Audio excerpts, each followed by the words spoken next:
नमस्कार, आप देख रहे हैं न्यूज पीएम तक और मैं हूं आपके साथ वैशाली। आइए नजर डालते हैं आज की कुछ खास खबर पर। आज हम वैसे वैज्ञानिक से बात करेंगे जो जान करके आप चौंक जाएंगे। यानी बंदर के खोपड़ी आदमी के खोपड़ी में कैसे फिट होता है, उसमें कौन सा पार्ट पुर्जा रहती है, उसका नस मनुष्य के नस से कैसे मैच करता है। आप कहावत सुने होंगे कि बंदर के नस आदमी के नस में लग गया, लेकिन आज हम सच्चाई दिखाएंगे। जो वैज्ञानिक हैं, साइंटिस्ट हैं, जापान, यूरोप, सिंगापुर जैसे बड़े बड़े कंट्री में रिसर्च कर चुके हैं।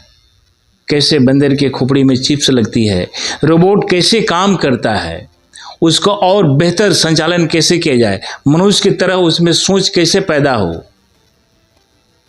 यानी जो हम लोग काम करते हैं, कहीं ना कहीं मनुष्य एक विवेकशील प्राणी है, वो विवेक बंदरों में कैसे आए, कहाँ उसकी क्षमता रुक जाती है। बंदर सुन सकता है लेकिन अनुकरण नहीं कर सकता है, क्योंकि वो उसमें क्षमता नहीं है। उसको क्षमता प्रदान करने की अभी तैयारी चल रही है। रिबोट हम लोग रात दिन देखते हैं, मूवमेंट करता है लेकिन रिप्लाई नहीं देता है। क्वेश्चन पूछा जाए तो उस जवाब नहीं दे पाता है, लेकिन उसमें भी चिप्स लगाने की बात चल रही है। यानी मनुष्य का जीवन के समकक्ष किसका जीवन हो सकता है, वो है बंदर। इसको लेकर के जाने माने विद्वान, शिक्षित जो साइंटिस्ट हैं, वैज्ञानिक हैं, ईश्वरों पर कैसे लोग बहाल होते हैं और चांद पर जाते हैं, तमाम चीज़ हम दिखाएंगे, सुनाएंगे। तो हम बातचीत कर लेते हैं। सबसे तो सर पीएम तक में आपका स्वागत है। Thank you.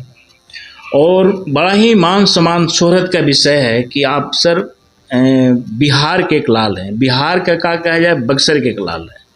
Thank you. और सबसे पहले आप ये बताएं कि बंदर का कौन कौन सा पार्ट आदमी के पार्ट में एडजस्ट कर सकता है, क्योंकि आप लोग रात दिन रिसर्च करते हैं। जी, बंदर के जो बंदर इवोल्यूशन वाइज मंकी जो है वो इंसानों से काफ़ी क्लोज है। और जो साइंस कहता है कि इवोल्यूशनरी हम लोग बंदरों से ही इवॉल्व होके मनुष्य बना। पहले बंदर थे, फिर उनका जैसे इवोल्यूशन होता गया तो फिर उसके बाद हम इंसान बने। तो इस हिसाब से जो हमारा दिमाग है, जो हमारा बॉडी है, वो काफ़ी क्लोजली मैच करता है कि कैसे बंदर का बॉडी या बंदर का दिमाग काम करता है। तो काफ़ी सारे ऐसे ऑर्गन्स हैं ऑफ कोर्स जो कि यूज़ किए जा सकते हैं। और बट अभी क्या है कि जो मेन गोल है रिसर्च का वो ये नहीं है कि ऑर्गन्स यूज़ किए जाएं, बट ये है कि हम समझें कि क्योंकि हम बहुत सारा रिसर्च इंसानों पे नहीं कर सकते, तो हम बंदरों पे वो रिसर्च करें, उनके दिमाग में देखें कि कैसे वो फंक्शन कर रहा है, कैसे वो देख पा रहा है, कैसे वो मूव कर पा रहा है, कैसे उसके बॉडी के ऑर्गन्स काम कर रहे हैं, ताकि हम इंसानों के बारे में वो समझ पाएँ। और फिर उसके बाद हम उस चीज़ का यूज़ करें, उस नॉलेज का, ताकि जो बीमारियां हैं उनको हम दूर कर पाएँ इंसानों की, या फिर हमको और इस समझने में मदद मिले। सर रुकना चाहेंगे। बंदर आँख से देखता है, बहुत समान चीज़ उससे दिखाई देती है, लेकिन वो कौन सा पार्ट है उसके मेमोरी के अंदर जिसको ब्लॉक कर दिया जाए तो वो देखना बंद कर दे। ये विजुअल कॉर्टेक्स है, हमारे दिमाग के पीछे वाला पार्ट जो होता है ऑक्सीपिटल कॉर्टेक्स, में विजुअल जो एरियाज़ हैं, विजुअल एरियाज़, उनको वो प्रोसेस करता है इन्फॉर्मेशन। हम जो भी इंसान या बंदर या कोई भी चीज़ जो देखता है आँखों से, वो जो इन्फॉर्मेशन है वो वहाँ पहुँचती है और फिर वो प्रोसेस होती है, ताकि जो भी देख पा रहा है उसको हम नॉलेज में कन्वर्ट कर पाएँ कि वो देख रहा है, उसका कलर क्या है, वो चीज़ क्या है। तो जी, वो विजुअल कॉर्टेक्स है जो हमारे दिमाग के पीछे भाग में होता है। इनकेस मेमोरी लॉस करना है, ब्लॉक करना है, फ्रीज करना है, वो बंदर को कैसे किया जा सकता है? कौन सा पार्ट को हम उसको खोलेंगे और उसमें क्या क्रिएट करेंगे या क्या चीज़ ऐड करेंगे ताकि उसका मेमोरी कुछ हद तक, कुछ देर तक लॉस हो जाए? मेमोरी जो है वो अलग अलग तरीके की होती है। जो चीज़ों की मेमोरी है या जो याद जिसको हम कहते हैं लाइफ के बारे में, वो हिपोकैम्पस में होती है। हिपोकैम्पस एक हमारा ब्रेन रीजन है, अगर उसको ब्लॉक कर दिया जाए तो फिर वो नई याद नहीं बन पाएगी, या जो पुरानी मेमोरीज है वो चली जाएंगी। बट अभी हम जैसे साइंस में और ज़्यादा रिसर्च करते जा रहे हैं, तो हम जैसे फेक, तो उसको हम मॉड्यूलेट करके हम फेक मेमोरी भी क्रिएट कर सकते हैं। जैसा अभी चूहों में हो रहा है कि चूहों में फेक मेमोरीज, नकली याद क्रिएट की जा रही है, ऐड की जा रही है, जो किसी चूहे ने एक्सपीरियंस नहीं किया है, बट उसमें हम उसको एडिट करके मेमोरी को नया ऐड कर सकते हैं। जी। अच्छा, तो इसमें कुछ इलेक्ट्रॉनिक पार्ट से भी सहारा लेना पड़ता होगा, जिससे रिबोट की बात है कि रिबोट हर कुछ मोमेंट करता है लेकिन वो रिप्लाई नहीं दे पाता है, या फिर जो थिंकिंग, जो ये पावर है उसमें वो नहीं है, तो उसको कैसे डेवलप किया जाएगा? तो इसीलिए हम दिमाग के बारे में पढ़ते हैं, ताकि हम जानना चाहते हैं कि जो इंसान जो सोच पा रहा है, हम जो इंटेलिजेंट है, हम लॉजिकल रीजनिंग कर सकते हैं, हम चीज़ों को समझ सकते हैं, हम इमोशनल भी इंटेलिजेंट है। तो ये चीज़ जो हमारा आगे का फ्रंटल लोब है, जो हमको बाकी सारे जानवरों से अलग करता है, क्योंकि हम फिर बाकी जानवर या बाकी जो भी हैं स्पीसीज़ हैं, वो सोच समझ नहीं सकते, उनके पास कॉग्निटिव एबिलिटी काफ़ी लिमिटेड है, बट हमारे पास वो है। तो हम जैसे ब्रेन में, जैसे बंदरों के ब्रेन में डाल के या इंसानों से जो हम रिकॉर्ड करते हैं सिग्नल, और फिर समझने की कोशिश कर रहे हैं कि आखिर हम ये कैसे कर पा रहे हैं, हम कैसे सोच पा रहे हैं, हम कैसे इमोशनल हैं, ताकि एक बार हम समझ जाएं तो वापस हम वो टूल को कन्वर्ट कर पाएँ रोबोट्स में, ऐड कर पाएँ वो जो फंक्शन है, ताकि रोबोट्स भी वो चीज़ें जिस तरीके से लॉजिकल रीजनिंग होती है, चीज़ों को समझने की शक्ति है, जो उन रोबोट्स में भी डेवलप कर पाएँ। सर, एक चीज़ जग जाहिर है, जो हमारे PM तक दर्शक हैं बिहार, झारखंड, हरियाणा, मध्य प्रदेश, NCR, दिल्ली के, जिसे हम गॉड कहते हैं, गॉड 3 ही शब्द से बनता है, GOD। G से जनरेशन, O से ऑपरेशन, D से डिस्टरेशन। यानी पैदा करने वाले वही हैं, देखभाल करने वाले, संभालने वाले भी वही हैं, लास्ट में डिस्ट्रेट करने वाले, मिटा देने वाले भी वही हैं। लेकिन मनुष्य, साइंटिस्ट इतनी ऊंचाई पर पहुंच गई है ना कि हर सूक्ष्म चीज़ को आकलन करके और उसको बेहतर प्लेटफॉर्म देने के प्रयास कर रही है। एक सर काफ़ी टफ सवाल आपसे हम जानना चाहेंगे, जो हर कोई पूछता नहीं है, जहन में भी नहीं रहती है। जो डेड बॉडी हो जाती है उसको रीजनरेट करने के लिए, रिन्यूअल करने के लिए जो सांसें चल रही है, उसका कनेक्शन कहाँ से स्टॉप होता है, कहाँ से चालू होती है, जिसे लोग कहते हैं कि डेड बॉडी हो गई है। तो कभी इस पर ऐसा मौका मिला है रिसर्च करने के लिए कि कौन सा कनेक्शन है जो कट जाती है तो आदमी डेड हो जाता है, और उसको कनेक्शन जोड़ने की पहल तो इस पर शायद नहीं हो पाता होगा, या फिर रिसर्च चल रहा है जो वैज्ञानिक बहुत काफ़ी डेवलप किया है, इस पर थोड़ा सा बताएंगे। ये जो प्रश्न है ये काफ़ी क्लोज टू फिलॉसफी और साइंस के बीच में कहीं आता है कि क्या आप माइंड और सोल को अलग कर सकते हैं, जो आपका शरीर है, जो आपकी आत्मा है, क्या वो अलग अलग है। ये एक फिलॉसफी और साइंस के क्रॉस वाला क्वेश्चन है। साइंस के हिसाब से साइंस ऑफ कोर्स सोल में नहीं मानता कि कोई आत्मा, आपकी बॉडी है वो मशीन है और आप काम कर रहे हैं, और आपका अगर कोई भी ऐसा रिक्वायर्ड जिससे आप सांस लेते हैं, आपको ऑक्सीजन मिलता है, जिससे आप फूड को जो आप खाते हैं उसको प्रोसेस कर पाते हैं, उसको एनर्जी में यूज़ कर पाते हैं, आपका दिमाग है, आप सोच पाते हैं। तो जो भी ऐसे ब्लड का प्रवाह हो रहा है आपके बॉडी में, जो चीज़ें पहुंचा रहा है और जो वेस्ट मटेरियल उसको कलेक्ट करके वापस आप निकाल रहे हैं, तो इस सर्किट में कहीं भी अगर प्रॉब्लम आएगी, जो आपके लिए रिक्वायर्ड सर्किट है, आपका हार्ट में प्रॉब्लम आ गया तो आप ऑफ कोर्स आपका बॉडी काम करना बंद कर देगा और आप मर जाएंगे। आपके दिमाग में कुछ ऐसा हो गया, दिमाग फंक्शन नहीं कर रहा, आप ब्रेन डेड हो जाएंगे। तो साइंस के हिसाब से तो ये प्रश्न बहुत स्ट्रेट फॉरवर्ड है कि अगर हम जो भी ऑर्गन्स है, अगर हम सबको रिप्लेस कर दें ख़राब होने के बाद, तो इंसान वापस जिंदा हो सकता है। इससे अगर कोई चीज़ ख़राब हो जा रही है उसको हम ठीक कर दें, जैसे स्टेम सेल का यूज़ करके हम बहुत सारे ऑर्गन को रिप्लेस कर सकते हैं। बट फिलॉसफी के हिसाब से और रिलीजन के हिसाब से ये थोड़ा सा ट्रिकी क्वेश्चन है, क्योंकि फिलॉसफी या रिलीजन ये मानता है कि हमारे पास एक सोल भी है जो बॉडी से बिल्कुल अलग है, जो हमारी खुद की पहचान है कि मैं कौन हूँ, क्या सिर्फ ये बॉडी में हूँ या इसके अलावा ही मेरी कोई पहचान है। तो वो थोड़ा सा ट्रिकी क्वेश्चन है कि वो हम अब जब तक हम कोई एविडेंस नहीं लेके आ पाएंगे तो हम इसका आंसर नहीं दे पाएंगे। बट ऑफ कोर्स साइंस कोशिश कर रहा है उस क्वेश्चन का आंसर करने का धीरे धीरे, बट अभी हम काफ़ी दूर हैं इस क्वेश्चन से। ना बिल्कुल सही चीज़ आदर्श साहब, ये क्वेश्चन हमें नहीं पूछना चाहिए, लेकिन एक साइंटिस्ट के नाते, वैज्ञानिक के नाते, चूँकि जहन में बहुत सारी बात आते रहती है कि और हम बेहतर क्या करें, बेहतर ऊँचाई पर क्या करें, कैसे जाएँ हम। आखिरी सवाल कि जो युवा पीढ़ी हैं मार्ग भटक जाते हैं, जो पेरेंट्स से दूर रहते हैं, उनको किस तरह का नसीहत, किस तरह का प्रेरणा देंगे जो ऊंच शिखर पर पहुँचे? देखिए, मैं यही कहूँगा कि जो डिस्ट्रैक्शंस है, आपको एक ही ज़िंदगी मिली हुई है, आपको इसका यूज़ करना है। और मैं एक सिंपल सा एग्जांपल है कि आपको कहीं जाना है, आप किसी रास्ते में जा रहे हैं, आपको रास्ते में बहुत सारी, ऑफ कोर्स आपको कहीं दिखा रहे बगीचा है, यहाँ थोड़ा रुक जाऊँ, या आपको कहीं बगल में कुछ दोस्त मस्ती करते हुए मिल गए, आप वहाँ रुक जाएंगे। और आपको ये समझना है कि आपको कहीं जाना है। अगर आप जितना समय उसमें वेस्ट कर रहे हैं, आप अगर वहीं रुके रह जाएंगे कि आपको यहीं पर मज़ा आ रहा है, तो मे बी आप उस रास्ते में जो मंजिल का जो मज़ा है, या जो आगे और सारे चीज़ें आपको मिलने वाली और सारी फ़न मिलने वाले आपको, वो मिस कर रहे हैं।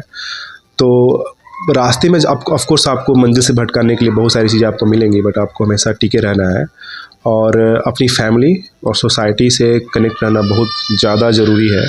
क्योंकि इवोल्यूशन वाइज भी और साइंस वाइज भी जो मनुष्य है वो एक सोशल एनिमल है।